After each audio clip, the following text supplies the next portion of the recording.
So today I will talk to you just a little bit about some of the bushfire recovery projects that we've been doing at Bumbalong. And this is in my role as facilitator for the Upper Murrumbidgee demonstration reach. And just before I start, I'd like to acknowledge the Ngunnawal, Ngambri and the Ngarigo peoples of the country on which we work, which is the Upper Murrumbidgee catchment, and also the Upper Murrumbidgee demonstration reach has been funded under the Native Fish Recovery Strategy for 2 years, and the Native Fish Recovery Strategy is funded under the joint programs and coordinated by the Murray-Darling Basin Authority. So under the Upper Murrumbidgee Recovery Reach project, my facilitator time is paid for, and that's helped me to gain funding and to coordinate and facilitate the partnerships that have been involved in doing the work to look at bushfire recovery, specifically in terms of erosion and for protecting the health of the Upper Murrumbidgee River in the Bumbalong Valley. So working with the landholders there. So partners of our projects have been Local Land Services, Rivers of Carbon and Greening Australia have come on board. We're working with the Soil Conservation Service, some of those larger works, and we'd kindly like to acknowledge funding from the Caterpillar Foundation in the US and the Australian Government and the National Landcare Program. So you're all well aware the Black Summer bushfires. So with the fire burning right to the river, there was a whole heap of issues for us, not only water quality, we were concerned about cover for things like platypus, and also the erosion risk that Michael talked about in his presentation. The worry with Bumbalong is that for months after the fire was totally bare, and this is a picture taken in May after the fire. And again, one of the real things we're worried about is that erosion risk.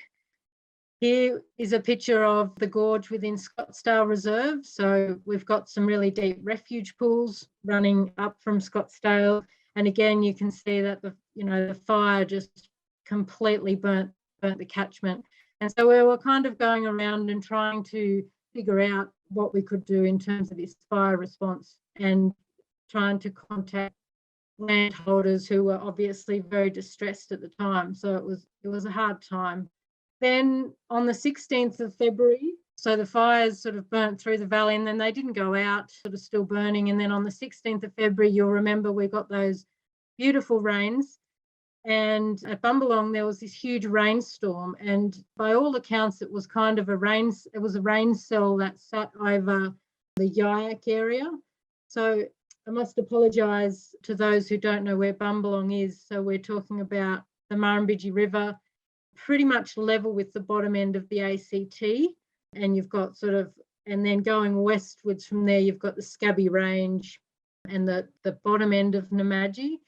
So there was a big rain cell and it just poured down, and we don't know how much rain fell, but just to give you an idea of how localised it was, Mikalago got 70 mil in that rainstorm. Scottsdale, which is at the southern end of the Bumbalong Valley, received 20 mil, and we think that Yayak might have received, by all accounts, Sorcon doing some catchment modelling about the amount of sediment that washed off, over 120 mil. The landholders at the time reported just hearing this continuous rumbling and they thought it was thunder, and it just wouldn't stop. And what it actually was, there was a huge amount of sediment and rocks rolling out of the hills. And this is a picture of one of the crossings on Bumbalong Road, and all of that rock that you can see deposited came washed out of the hills. And some of these rocks were over 1 metre wide.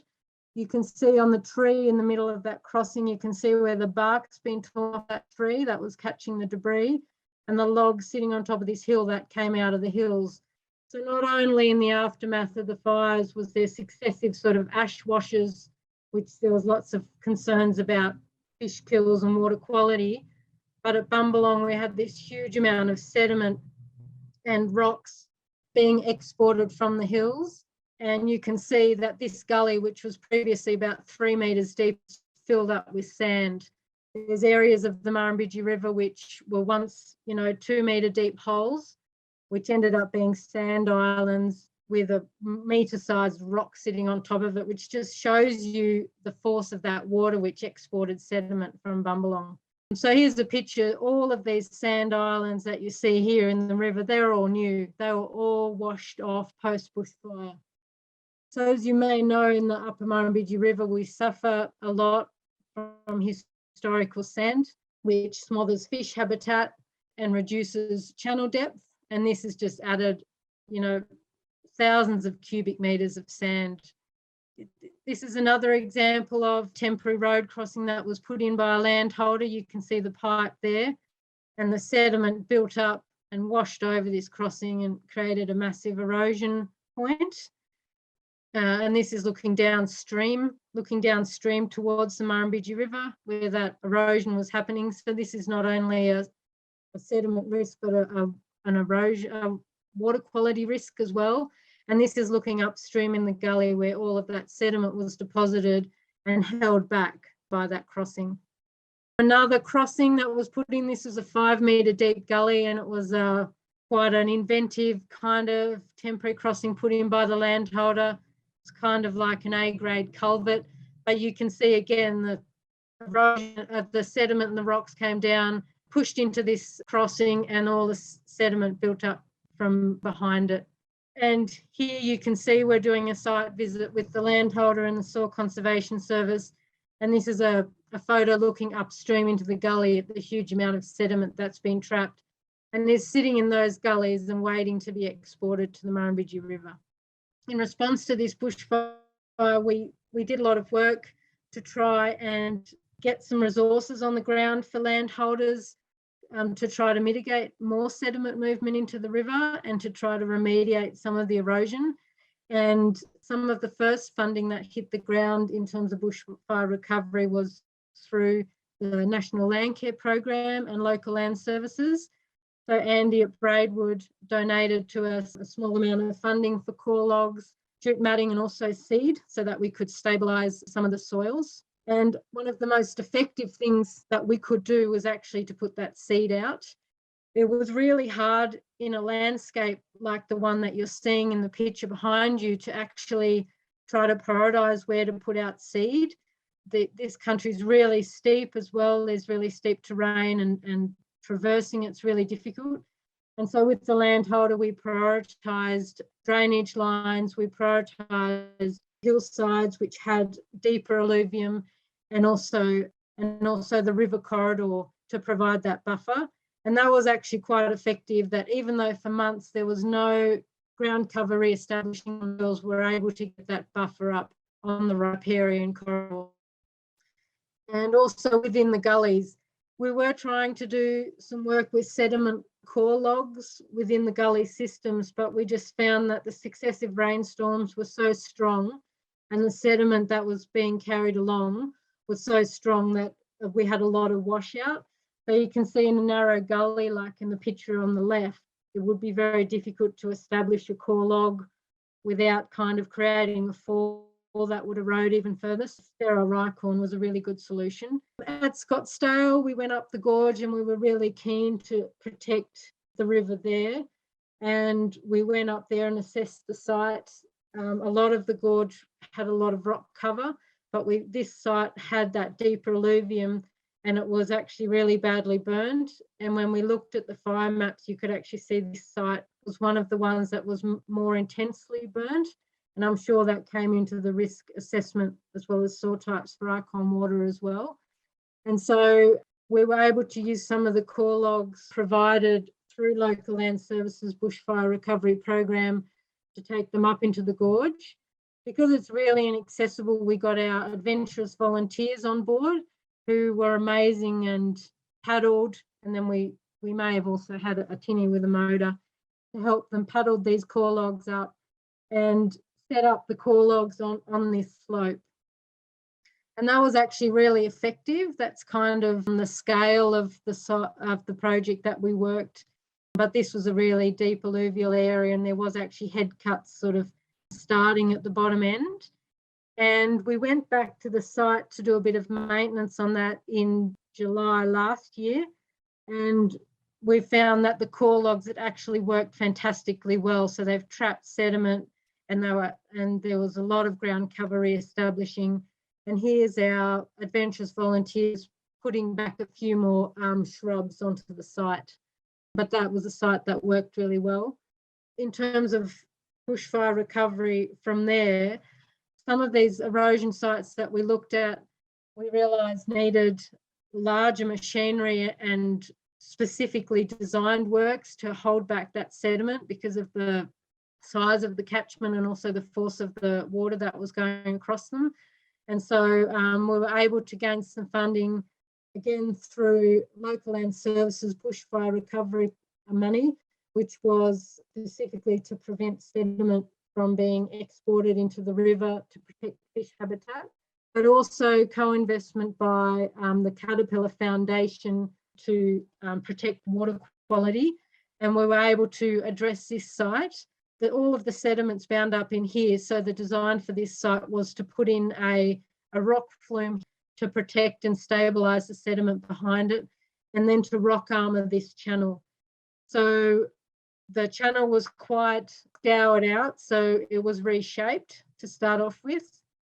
We had to dig out the top of the crossing to place in rock to build the rock flume and to hold back the sediment behind it.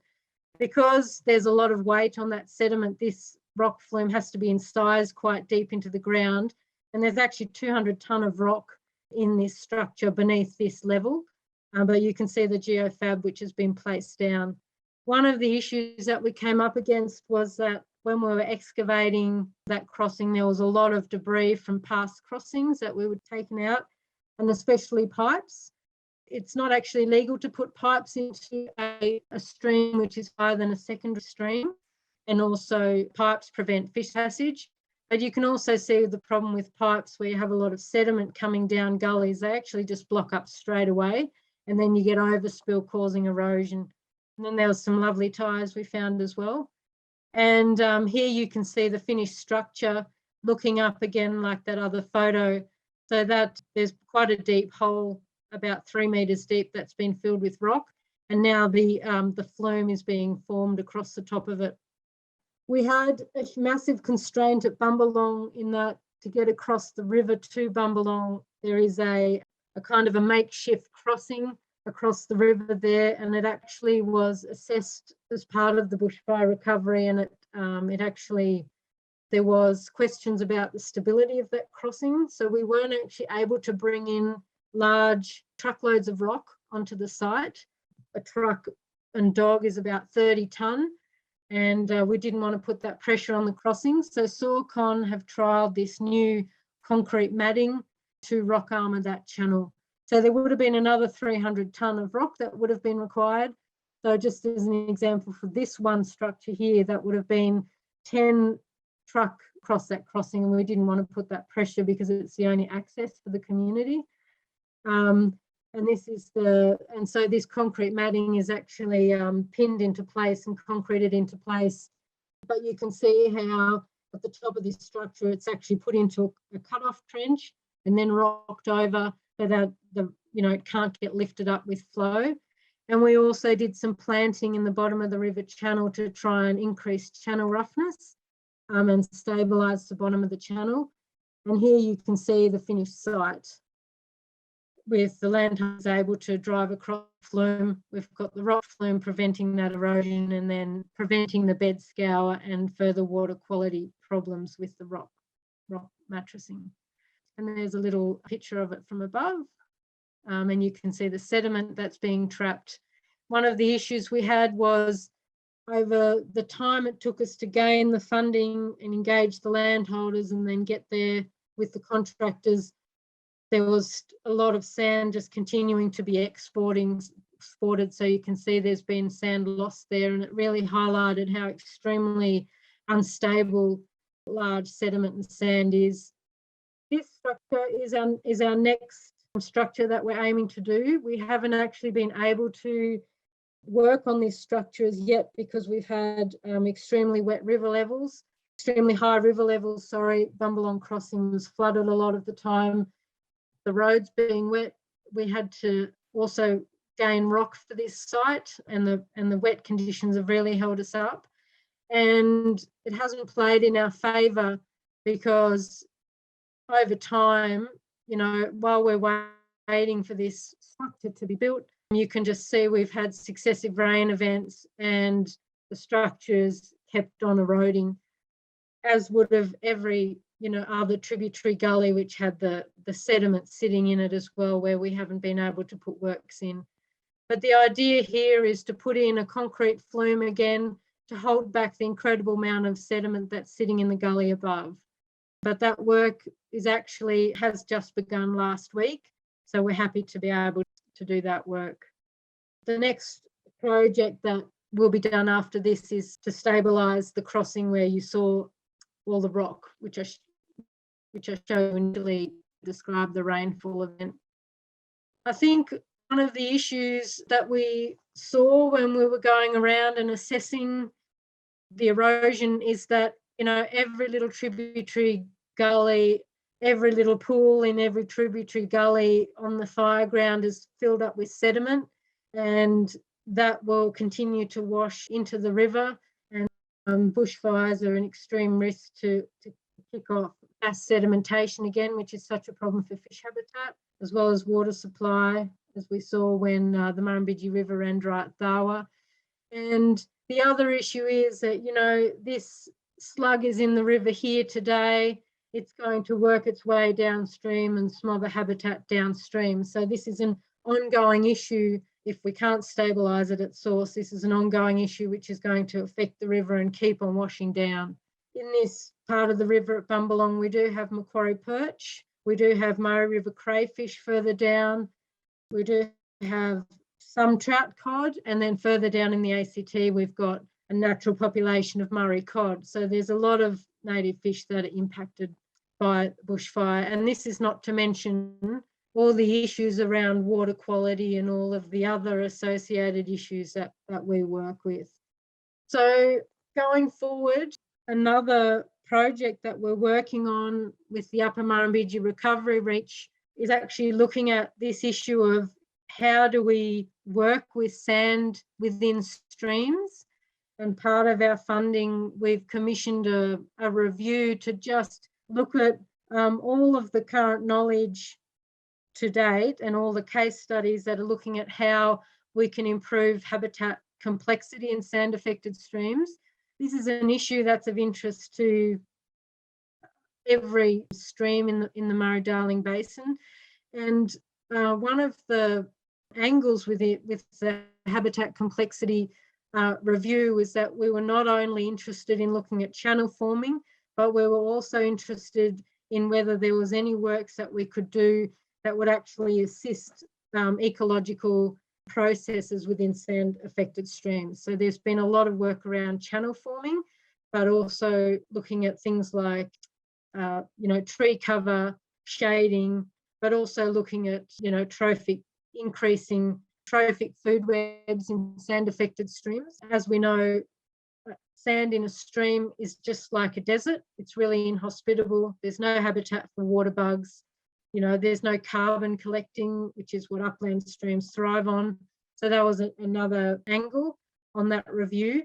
And we've got a draft review, and that's imminent, and the Upper Murrumbidgee Recovery Reach project will share that. Based on that review, we've got some funding to do some habitat complexity trials. So try to put some of these ideas into practice. And we're just happy to say that we've just got a little bit of extra funding for that too. And I'll mention that in my member update. But also not just these works, but also kind of what's happening in the catchment more generally. What I think, we're all seeing at the moment with much more flows around, much more groundwater, a lot of erosion is reactivating. A lot of sodic soils are getting saturated again, and we're seeing tunnel erosion activating. When I go around through the catchment with my Water Watch work, I can see that stream bank erosion is activating again. This has a huge implication for river health and water quality. So I've just thought it was, mentioned, just going back to the Actions for Clean Water plan. There was one done for the Upper Murrumbidgee, which was funded by a range of partners, but also Antia, which is now Icon Water. Icon Water's done one for the borough catchment, and also Michael mentioned that it's part and parcel of the risk management. And one of the reasons it's really instructive to go back to the aqua plan is in the original plan was a really good description of erosion processes in our catchment. And one of the ones which I think is pertinent to my presentation is, really describing how in the Upper Murrumbidgee catchment, even if we have small scale events happening in our upper tributaries, what we see is a little bit of sediment getting entrained in the channel. And then with each successive rain event, this starts moving down. And once we get to a large river like the Murrumbidgee, all of that compounds into these sediment issues and water quality issues that we're seeing. That aqua plan, I think, is as relevant now as it ever was. And interestingly, going back to one of the erosion sites that were assessed in the Numaralla catchment, we're seeing that's reactivated and the sides are falling in. And that, goes back to that discussion that we've had with the UMCN, is that, I think that we'll be getting a lot of requests from our landholders to look at how can we address erosion. And then, the last point I just wanted to make going forward is, that idea of, when was the best time to address an erosion gully? 10 years ago when it was a tiny bit of erosion, when's the next best time now? So just wanting to flag the Rivers of Carbon website has a fantastic set of riparian management guides, and they also have one on addressing small scale erosion head cuts, which, okay, that's not going to address the type of project we had at Bumbalong, but it is something that landholders can do to start addressing those small scale erosion head cuts. And there's also that great farm tracks guide. So there's some resources that we can all kind of draw on going forward in our collective work.